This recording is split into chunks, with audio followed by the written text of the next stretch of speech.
Hey guys, JK Wargames, and today we're doing a review for Alien, the Fate of the Nostromo. So if you're a fan of the first Alien movie, this is definitely going to be one to watch. So without further ado, let's get into it. Okay guys, so as you can see, we've got the board laid out. Now the board represents the Nostromo from the first Alien movie. And we have 3 characters, so you can play as many characters you want, but for this example I've got 3 characters. And our first character is Ripley. These are nice plastic sculpts. So we're playing Ripley, Parker,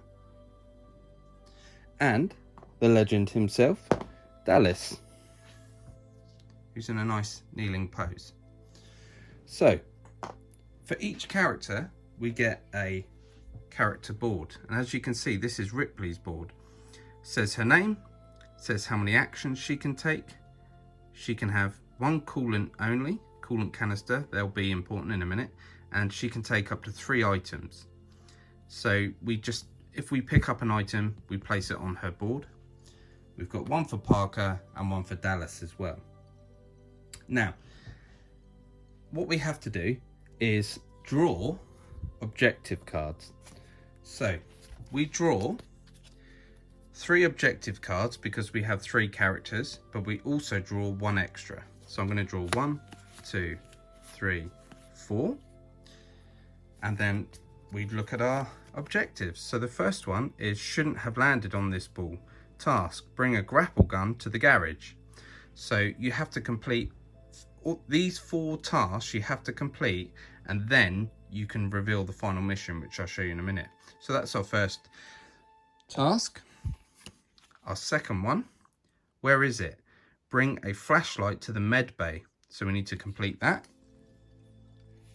The third one, we'll take our chances in the shuttle. Drop 2 coolant canisters in the docking bay. Okay. And then finally, the fourth one is crew meeting. All crew members in galley with at least 1 scrap token in each crew member's inventory. Okay, interesting. So basically how the game works is that we have to complete those 4 objectives. Once we've completed those 4 objectives, assuming we're still alive, we can then reveal a final mission. So before the game starts, we shuffle these final missions up, and you might have to take some of these out if you're playing solo. So we'll take that one. Let's say we've done all our objectives. You would then flip this, and you can see cut off every bulkhead and every vent. This is actually one that you'd probably remove, but then it just goes through everything you need to secure victory. So this is actually a better one to show you. Escape. Place all discard coolant canisters into equipment storage. Drop 1 coolant canister in the docking bay for each crew member.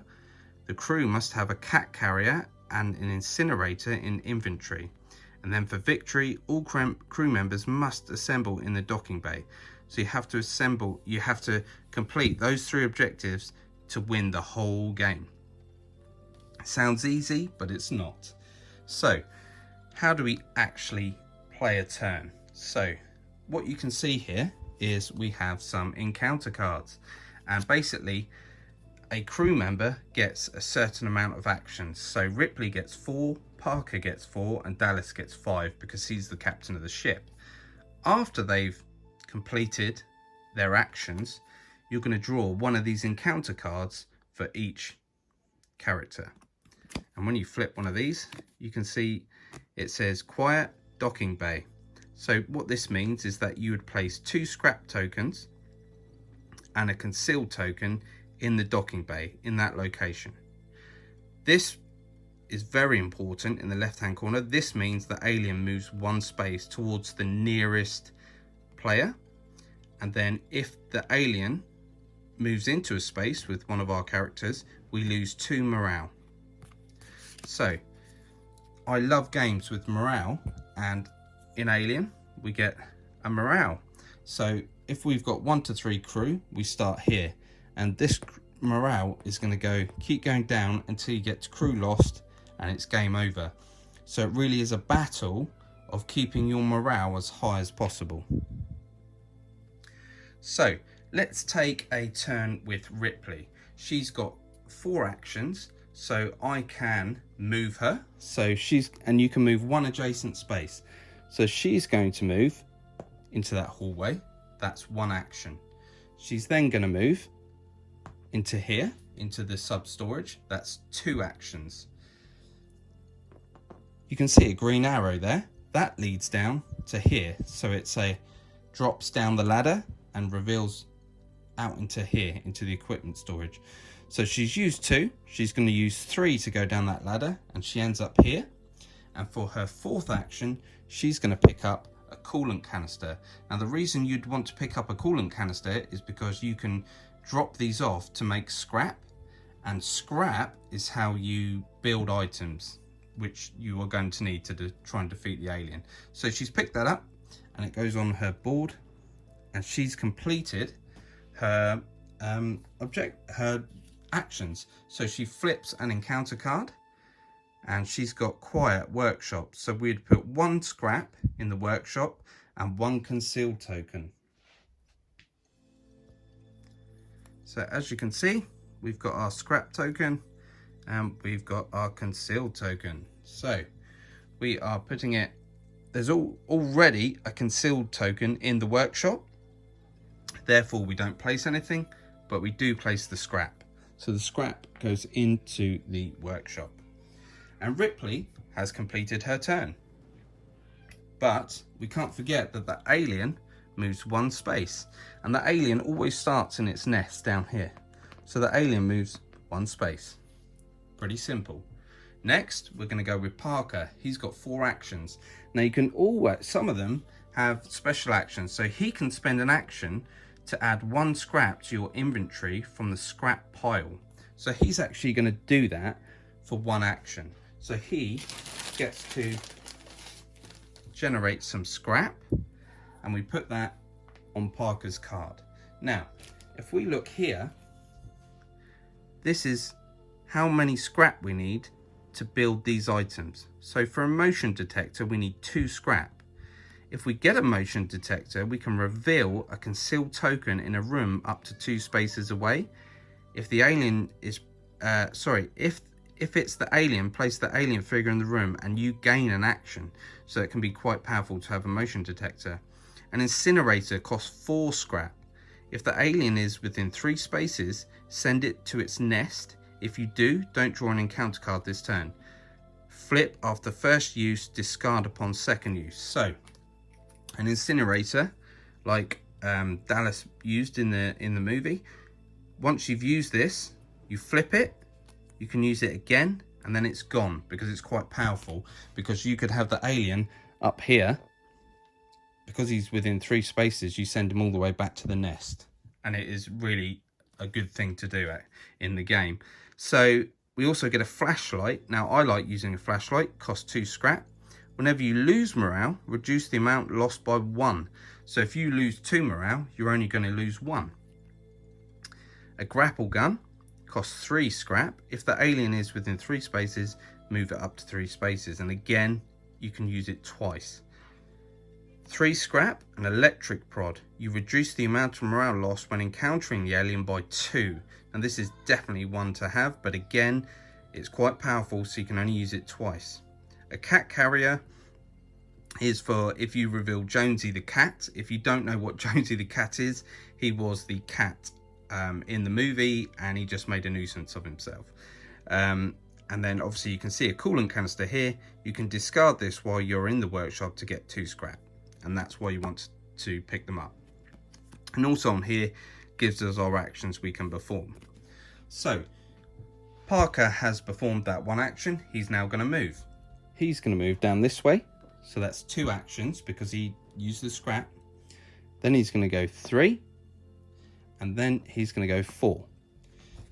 Because he's performed all his actions, he reveals a card. And it's quiet equipment storage.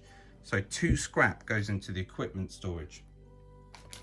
So we would place 2 scrap in the equipment storage where Ripley is, and we also place a concealed token. Now, concealed tokens are basically like a door to the room, and when you flip them, This one is clear, so you're safe. You're going to want those. But sometimes you can flip them, and you flip it and it reveals an alien. And basically if we flipped that in that room, the alien would move directly to that room, like so. And then Ripley has to retreat 3 spaces. So she'd have to go 1, 2, 3. So it's quite a pain, because you can be, right, I'm about to pick up scrap, and all of a sudden the alien appears. Also, the number on there is the amount of morale you're going to lose. So you'd lose 2 morale. So it really is a game of cat and mouse, trying to avoid the alien. So that's Parker. We now go to Dallas. He's got no special rules, but he does get 5 actions. So let's just say, for example, Dallas has made it to the med bay, and he used an action to pick up scrap. When you use an action to pick up scrap, you can pick up any scrap that is there. So we picked up 2 scrap. Dallas is then going to use that scrap to make a motion detector. So here it is, motion detector. He now puts that on his board, but the scrap is discarded, goes into a discard pile. So moving on, let's say we are trying to complete this objective. Bring a flashlight to the med bay. Well, let's say Ripley's got a flashlight. So here it is, Ripley's got a flashlight. Now she needs to bring that to the med bay. So she would have to work her way back up and get to the med bay. When she gets there, she has completed that objective. It doesn't say we have to drop the light, so we can still keep the light, but we just bring it to the med bay, and then we turn that, and you would have completed one of your objectives. Okay, so if you want the game to be a bit more challenging, you're going to include Ash in the game. So Ash was an android in the movie, if you haven't seen it. And basically, he starts in the med bay, and he is a pain, because Ash, if he encounters any space with scrap, he will stop and remove all of that scrap. So if we had 6 scrap in the med bay, he would just remove all of that into the discard pile. Then, if he encounters any crew, because basically what happens if we draw a card for Ash, like this, order 937, meet me in the infirmary. It says the active crew member moves to the med bay. If Ash is in the ship and no crew member is with him, move him 2 spaces. So Ash moves depending on encounter cards. So if he encounters any crew while he's moving around the ship, each crew member must discard 1 scrap token or decrease morale by 1. And lose 1 morale for each crew member unable to discard a scrap token. So you've got to be really careful. Now, I do use Ash when I play, and it does make it a lot more difficult, because you need scrap to build incinerators and things to push the alien back. But it makes for a good challenge. So, as you can see, there's no dice in the game. This is purely moving around the board, collecting scrap, trying to avoid the alien. Some of you may not like the mechanic that there's no dice, there's no, luck in that sense, but you're pushing your luck in the rooms that you explore. So I'll say there was 4 scrap down here, it's close to the alien, but I think I can get that scrap and then move back up and try and complete my objectives all the time. There is a lot of tension in this game, which there was in the first film, and when I play this, it just reminds me of the first film, which is great, which it should be. The first film wasn't a shoot 'em up action film like Aliens was. The first Alien film was a very dark, slow build up of a film. So, and I think this game captures that very good. The designer, Scott Rogers, has done a great job on this game. Very, very impressed. So basically that is how the game works. I mean, there's a lot of videos on YouTube with more in-depth how to play, but I just wanted to show you the basics. So anytime you run into that alien, you're going to be retreating spaces, and there could be a fact that you retreat and you end up in the workshop, but then the alien's coming towards you, you know, and you're going to get even more, lose even more morale. Now, there's no thing as the alien killing any characters when they go in a room, which I was kind of disappointed at. I thought, you know, it'd be nice if you lost a crew member and then you're down to, you know, 2 crew or 3 crew. But basically the morale is showing that we're losing people, you know, the crew are losing their morale, they're losing their minds, and then all of a sudden crew lost. And there is a final objective where you have to blow up the ship, exactly the same as the film, and that provides some really, really good tension. Another thing to note, the artwork in this game is fantastic, very true to the original film. If you're a fan of Alien, you're going to love it. And this game is retail about £30, which is very, very cheap for a board game. And the reason I like this game is that I can play it solo. I can either play 1 character or I can play 4 characters all by myself. And for me as a solitaire player, that's very important. The rule book is very light, very informative, gets to the point, gets you playing the game, and it's just very easy to follow. And there's a thing about Ash on the back. So there's not much else I can say about Alien. The figures are great. The sculpt of the alien is the same as the original movie. As you can tell, I'm a bit of an Alien fan. But it is very addictive. I've played this game 10 times and I've probably won 4 of them. So you can see it's not an easy game. It may seem simple that, oh, I'm just going around collecting scrap. It's not like that at all. And I will do a full playthrough video eventually. So guys, that's going to be it for my review of Alien: The Fate of the Nostromo. Definitely a thumbs up from me. If you like your dice rolling, maybe give this one a miss. Otherwise, it's definitely a hit. So make sure to like, comment and subscribe, and I'll see you in the next video.